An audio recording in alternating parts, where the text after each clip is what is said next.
بسم اللہ الرحمن الرحیم۔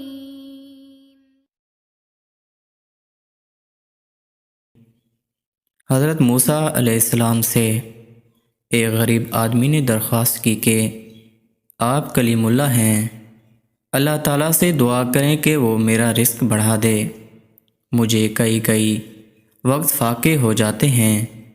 حضرت موسیٰ علیہ السلام نے بارگاہ خداوندی میں اس کی درخواست پیش کی تو بتایا گیا کہ اس آدمی کی قسمت میں قلیل روزی ہے، اس لیے ہمارے ہاں سے تھوڑا تھوڑا کر کے اسے روزانہ دیا جاتا ہے تاکہ آخرت تک ملتا رہے۔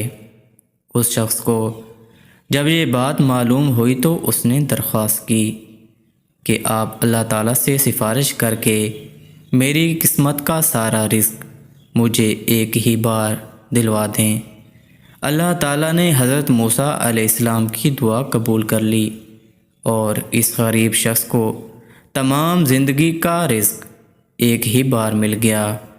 اس شخص نے فوراً لنگر خانہ کھول لیا اور اعلان کر دیا کہ جس شخص کے کھانے کا انتظام نہ ہو وہ ہمارے لنگر خانے سے پیٹ بھر کر کھانا کھا سکتا ہے۔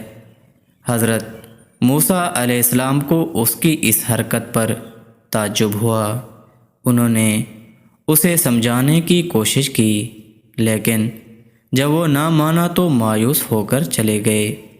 ایک ہفتے بعد ان کا ادھر سے گزر ہوا تو دیکھا کہ لنگر خانہ ابھی تک جاری ہے۔ دوسری مرتبہ وہ 1 ماہ بعد اور پھر تیسری مرتبہ 6 ماہ بعد ادھر سے گزرے تو آپ نے حسب معمول اسی طرح لوگوں کو لنگر خانے سے کھانا کھاتے دیکھا۔ ان کا خیال تھا کہ اس غریب آدمی کی دریا دلی کی بدولت سارا رزق چند روز میں ختم ہو جائے گا، مگر لنگر خانہ ابھی تک مسلسل جاری تھا۔ آپ نے اللہ تعالیٰ سے عرض کیا، یا اللہ، یہ کیا قصہ ہے؟ اس کا تھوڑا سا رزق ابھی تک چل رہا ہے۔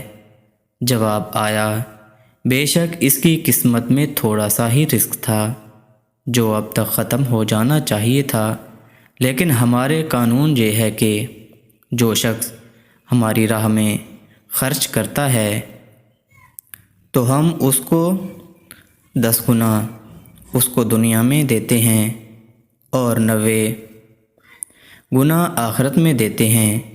یہ شخص بھی اسی قانون کے دائرے سے باہر نہیں، جتنا یہ ہماری راہ میں خرچ کرتا ہے اس کا 10 گنا ہم اسے دنیا میں ہی دے دیتے ہیں۔